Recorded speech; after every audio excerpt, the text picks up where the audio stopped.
السلام علیکم ناظرین، میں ہوں طارق سمیر، ڈیلی ممتاز ڈیجیٹل کے ساتھ۔ ناظرین، پاکستان کی سفارتکاری بڑی کامیاب جا رہی ہے اب تک، اور کل 3 اہم اسلامی ممالک کے وزراء خارجہ پاکستان کے دورے پہ تھے۔ سعودی عرب، ترکیہ، مصر۔ پہلے ان کی اسحاق ڈار صاحب سے ملاقات ہوئی، پھر وزیر اعظم شہباز شریف سے ملاقات ہوئی، اور اس میں اتفاق کیا گیا کہ یہ جو جنگ ہے اس کے خاتمے کے لیے مذاکرات ہونے چاہیے، اور مذاکرات کے لیے پاکستان میزبانی اور ثالثی دونوں کے لیے تیار ہے۔ اب اس میں جو مزید پیش رفت ہوئی ہے، اسحاق ڈار صاحب چین کے اہم دورے پہ جا رہے ہیں 1 دن کے، اور وہ چینی کی عادت کو ساری صورتحال پہ اعتماد میں لیں گے۔ ناظرین، اسحاق ڈار صاحب تقریباً 74-75 سال کے ہیں، ان کی عمر ہے۔ کام بہت کرتے ہیں، اپنی منسٹریوں کو ٹائم بہت دیتے ہیں، بہت سے لانجے انہوں نے پالے ہوئے ہیں، کام کے کمیٹیوں کے ہیڈ ہیں، پتہ نہیں کیا کیا۔ تو کل مصر کے وزیر خارجہ جب دفتر خارجہ پہنچے تو ایک فوٹو جو ہوتی ہے، استقبالیہ تقریب ہوتی ہے، اس کے لیے وہ جا رہے تھے، تو ان کا پاؤں سلپ ہوا اور وہ گر گئے، اور لیکن فوراً سنبھلے، اور پھر انہوں نے وہی کارروائی کی اور اس میٹنگ کو ڈسٹرب نہیں ہونے دیا۔ بڑی حوصلے اور ہمت کا انہوں نے مظاہرہ کیا۔ تو ناظرین، یہ معاملہ یہ ہے کہ بعض لوگ ان پہ تنقید بھی کر رہے ہیں، اور بعض لوگ انہیں کہہ رہے ہیں کہ آل ٹائم ہیرو۔ سفارتکاری ایک تنی ہوئی رسی پر چلنے کا نام ہے، اور جب قدم تھکن سے چور ہوں تو زمین بھی کبھی کبھی ساتھ چھوڑ دیتی ہے۔ مصلیت کے اندھیروں میں چراغ جلانے والا یہ 70 سال سے زائد کا بزرگ پچھلے 14 روز سے نیند کو حرام اور تھکن کو حلال کیے ہوئے ہے۔ اسحاق ڈار کے قدم نہیں پھسلے، بلکہ وہ تھکن کا کوہ گراں تھا جو لمحہ بھر کو لرز گیا۔ وہ کوئی 30 یا 40 سال کا کڑیل جوان نہیں جس کے لہو میں جوانی کا ابال ہو۔ یہ وہ شخص ہے جس نے سرد و گرم موسم جھیلنے کے بعد اپنی صحت کو داؤ پر لگا رکھا ہے تاکہ امت مسلمہ کو جنگ کی ہولناکیوں سے بچایا جا سکے اور وطن عزیز کا وقار عالمی ایوانوں میں بلند رہے۔ اقبال نے شاید ایسے ہی کسی مرد کے لیے، جری کے لیے کہا تھا، جپٹنا پلٹنا پلٹ کے جپٹنا، لہو گرم رکھنے کا ہے ایک بہانہ۔ جاری جنگی صورتحال، عالمی دباؤ اور شطرنج کی بساط جو بچھی ہوئی ہے، مورے ہلانے والا یہ سپاہی دن رات ایک کیے ہوئے ہے۔ سفارتکاری کا اصل مفہوم اب سمجھ آ رہا ہے، جب ایک بوڑھا شخص اپنے آرام کی قربانی دے کر سرحدوں کے پار امن کی بھیک نہیں بلکہ حق کا مقدمہ لڑ رہا ہے۔ لیکن افسوس کہ اس مٹی کے کچھ فرزند ایسے بھی ہیں جن کے سینوں میں دل نہیں بلکہ تعصب کے پتھر جڑے ہوئے ہیں۔ پاؤں کیا پھسلا، تنقید کے نشتر چلنے لگے۔ وہی لوگ جو کل تک انہی زخموں پر ہمدردی کا مرہم ڈھونڈ رہے تھے، آج ایک بزرگ کی لغزش پا پر تالیاں بجا رہے ہیں۔ ان کے لیے جواب جاہلاں بس یہی ہے، تجھ کو کتنوں کا لہو چاہیے اے عرض وطن، جو تیرے عارض بے رنگ کو سرخی دے دے۔ کتنی آہوں سے کلیجہ تر ٹھنڈا ہوگا، کتنے آنسو تیرے صحراؤں کو کھیتی دے دیں۔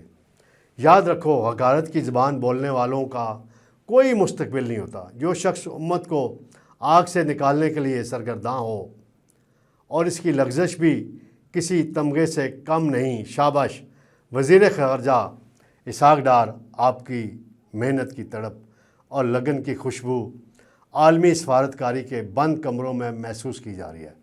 اسحاق ڈار کی یہ جفا کشی اور تھکن سے چور وجود اس بات کی گواہی ہے کہ پاکستان کی جڑیں اب بھی ان لوگوں کے ہاتھوں میں ہیں جو مٹ جانا تو جانتے ہیں مگر ہار ماننا نہیں۔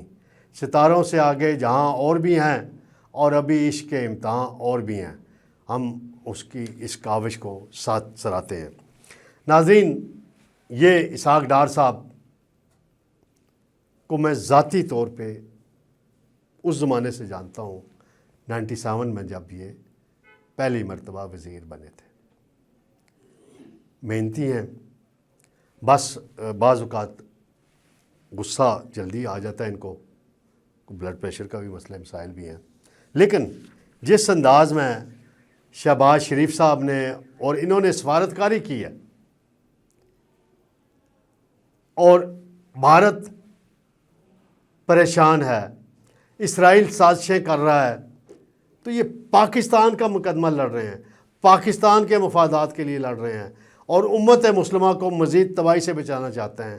ایران بھی ان پہ اعتماد کر رہا ہے، امریکہ بھی اعتماد کر رہا ہے، تو ہمیں اس طرح کی چھوٹی موٹی، میں ایک مثال دوں گا، 2013 کے الیکشن تھے شاید، عمران خان نواز شریف کے سب سے بڑے مخالف ہیں، اب جیل میں ہیں۔ وہ الیکشن کمپین کے دوران سٹیج سے گر گئے، نواز شریف یہاں کسی جلسے میں تھے، راولپنڈی میں یا کسی شہر میں، انہوں نے الیکشن کمپین ختم کر دی اور فوراً اسپتال پہنچے اور عیادت کی۔ یہ ہوتی ہے سیاسی رواداری جس کی میں بات کرتا ہوں۔ یہاں پہ پی ٹی آئی کے دوستوں کو اسحاق ڈار پہ تنقید نہیں کرنی چاہیے تھی اس معاملے میں، باقی کوئی اسی معاملے میں کرتے رہے، اور ان کی جو سفارتی کوششیں ہیں وہ کسی کی ذات کے لیے نہیں ہیں، امت مسلمہ اور پاکستان کے لیے۔ تو اس طرح کی چیزیں کو اوائڈ کرنا چاہیے، بالکل نہیں اس میں الجھنا چاہیے۔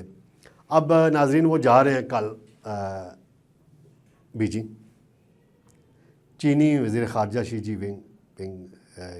چینی پریزیڈنٹ سے ان کی ملاقات کا بھی کوئی امکان نہیں بتایا گیا، لیکن چینی وزیر خارجہ وانگ ہی سے ان کی ملاقات ہونی ہے، اور جو کل میٹنگ ہوئی ہے اس حوالے سے وہ اعتماد میں لیں گے۔ ایرانی قیادت کے ساتھ جو چین کے رابطے ہیں اس حوالے سے، امریکہ کے ساتھ جو بات چیت ہو رہی ہے اس حوالے سے، آخر میں ایک بات کرتا چلوں، امریکی صدر ڈونلڈ ٹرمپ نے ایک زبان پہ کنٹرول نہیں ان کا،